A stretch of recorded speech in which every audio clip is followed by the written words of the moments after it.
سلام من اومدم امروز به یک کلاه فوق‌العاده شیک و گرم رو آموزش بدم که این کار رو با قلاب میتونی ببافی و برای اینکه کارت زیباییش و گرمای اون بیشتر باشه توصیه میکنم که حتما از کامباهایی که ضخامت بالایی دارن برای این باف استفاده کنید. من از کامبای اوزای یا یوزای استفاده کردم و 2 سایز قلاب. ببینید یه قلاب شماره 5 برای بافت بدنه و قلاب شماره 4 برای بافت قسمت کشباف.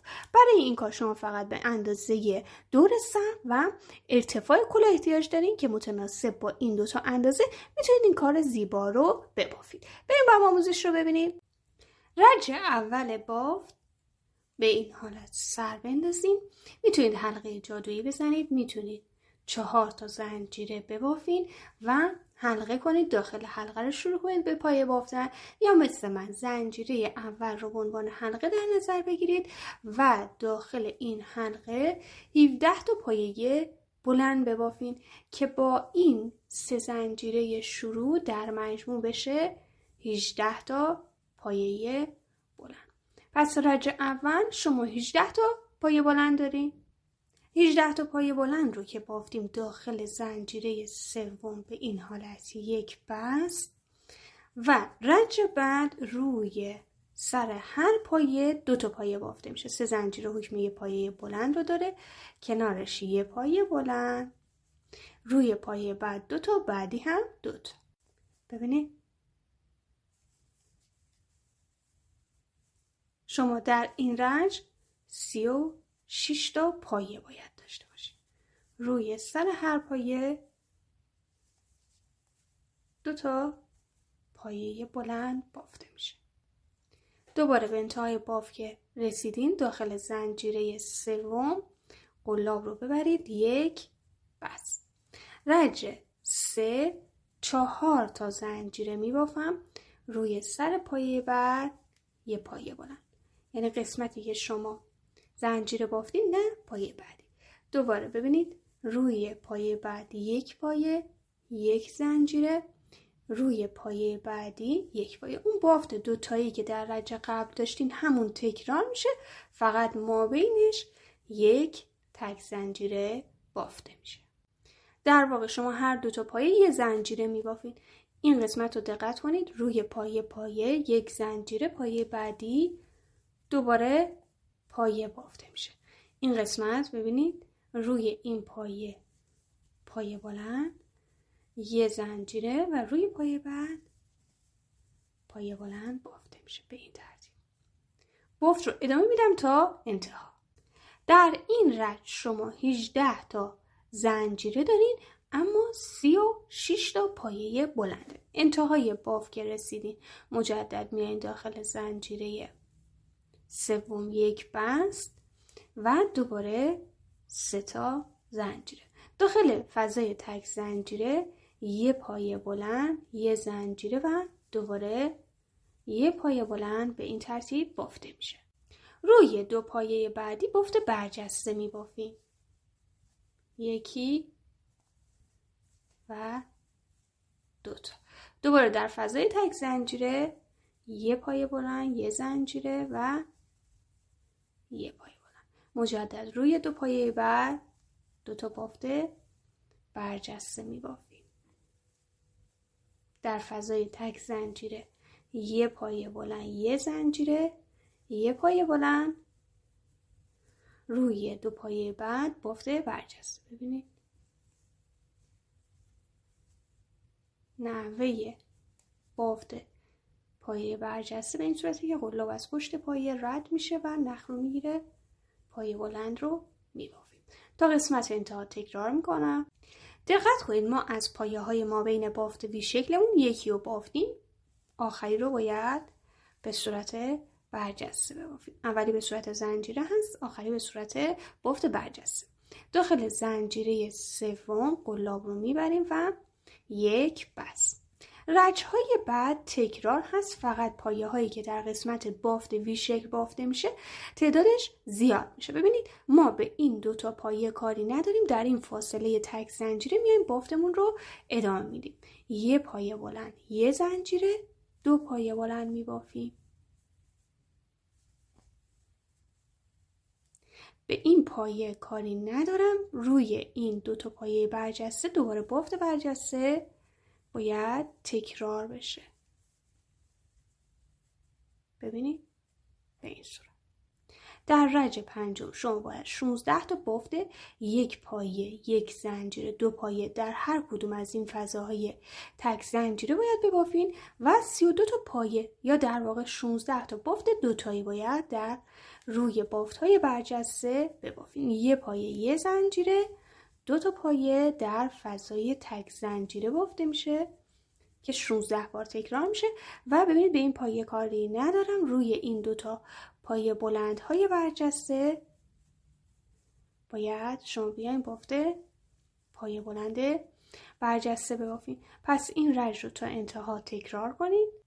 حواستون باشه که آخرین پایه برجسته رو به این حالت ببافید. دوباره اتصال ما روی زنجیره سوم هست به این حالت و مجدد رج بعد که رج ششم هست رو با همین ترتیب اما با 1 پایه بیشتر باید شروع کنید. 3 زنجیره میایم داخل این فضای تک زنجیره 2 تا پایه 1 زنجیره 2 پایه میبافیم 1 زنجیره و دوباره 2 تا پایه.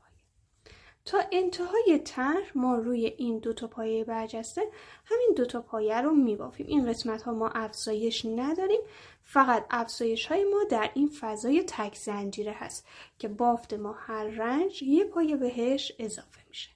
2 پایه 1 زنجیره 2 پایه.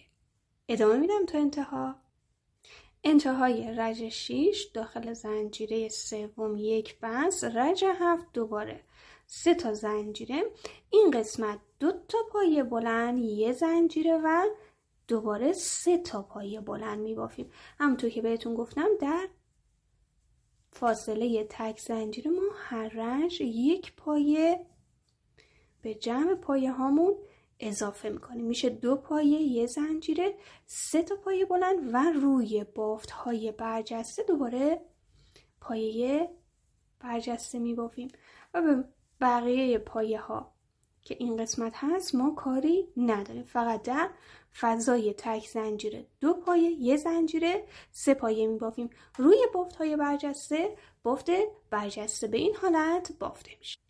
رج 8 3 زنجیره شروع بافت داخل فضای تک زنجیره 3 پایه بلند 1 زنجیره، ببینید 3 تا 1 زنجیره و دوباره 3 تا پایه بلند باید ببافین. 1 پایه به پایه هامون اضافه شد. رج قبل اگر دقت کردین 5 تا پایه داشتیم، این رج تعداد پایه هامون شد 6 تا. روی بافت های برجسته همون بافت قسمت قبل بافته میشه. ببینید به این حالت. دوباره در فضای تک زنجیره بعد 3 پایه 1 زنجیره 3 پایه روی این 2 تا بافت برجسته تکرار میشه. بعد از بافت این رنج بیاین قطر کلاه یا همون دایره‌ای که بافتین رو اندازه بزنید ببینید چند سانت شده. در بافت کلاه فرانسوی یا برت شما باید ارتفاع کلاه رو ضرب در 1.5 کنید. عددی که بهتون میده رو به عنوان قطر این کلاهی که بافتین در نظر بگیرید. 18 ضرب در 1.5 میشه 27 سانت. یعنی من تا اینجا بافتم کافیه و دیگه نباید به صورت افزایشی بافت رو ادامه بدم. بافت رو باید به صورت ساده بافی 3 تا 4 سانت تا 5 سانت هر چقدر که دوستان اون حالت افتادگی کلاه باشه باید به این قسمت بافت رو به صورت ساده بافی ببافین. من 1 رج دیگه همین بافت رو تکرار میکنم، یعنی در فاصله تک زنجیره 3 پایه 1 زنجیره 3 پایه و روی این 2 تا بافت های برجسته بافت برجسته رو میبافم تا برسم به بافت قسمت کشباف کلاه. بعد از اینکه 1 رج بافت رو به صورت تکرار بافتین، برای بافت کشباف باید این فضای گپ رو پر کنیم، یعنی این قسمت با خط صاف باشه. 4 تا زنجیره میبافم در این فاصله تک زنجیره 1 پایه کوتاه 1 زنجیره ما بین این بافت های برجسته 1 پایه بلند میبافم. ببینید این قسمت هم بافتمون جمع میشه هم یه خط صاف داریم. 1 زنجیره در فضای تک زنجیره پایه کوتاه 1 زنجیره ما بین بافت های برجسته یه پایه بلند. پس یه زنجیره، یه پایه کوتاه، یه زنجیره، یه پایه بلند. روی بافت‌های برجسته پایه بلند، روی بافت صدفیمون پایه کوتاه. همزمان هم دارین شما بافت رو جمع میکنید، هم دارین بافت رو به صورت یه خط صاف در میارین که برای کش بافتتون یه خط صاف باشه. به انتهای رج که رسیدین، داخل زنجیره سوم یک بست. این رج شما به ازای هر پایه و هر زنجیره یه پایه بلند میبافین. روی سه زنجیره این تک زنجیره‌ای که ما بینشون فاصله بود یه پایه بلند، روی سر پایه کوتاه یه پایه بلند، روی زنجیره بعد یه پایه بلند، روی پایه بلند یه پایه بلند.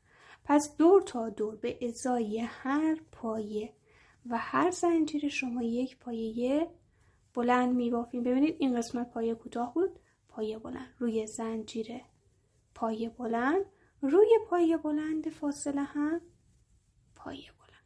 تا قسمت انتهای بافت تکرار کنید و دور تا دور روی سر هر قسمت یه پایه بلند ببافید.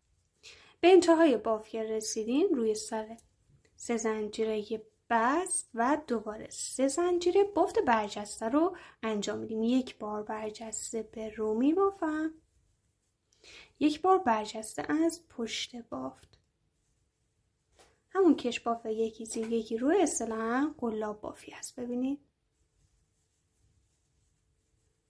به این ترتیب به اندازه‌ای که دوست دارین باید این بافت کش بافت رو ببافید. رج بعد و رج‌های بعدی تکرار هست.